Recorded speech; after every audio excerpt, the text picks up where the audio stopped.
Describe the purpose of prototypes to demonstrate the proposed system to the client.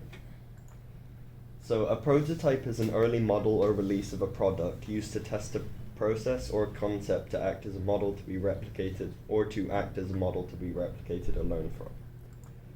So a prototype must attract the attention of a client if a client has not already been found.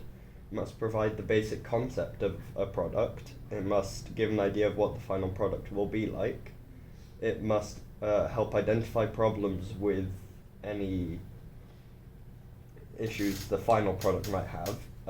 It must increase development speed. The prototype must be able to give more accurate test data for early beta testing.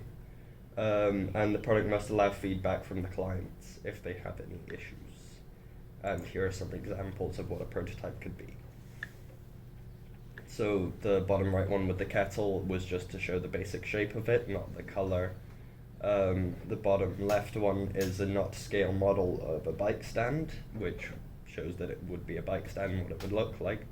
And the top one isn't even physical, but it would show the layout of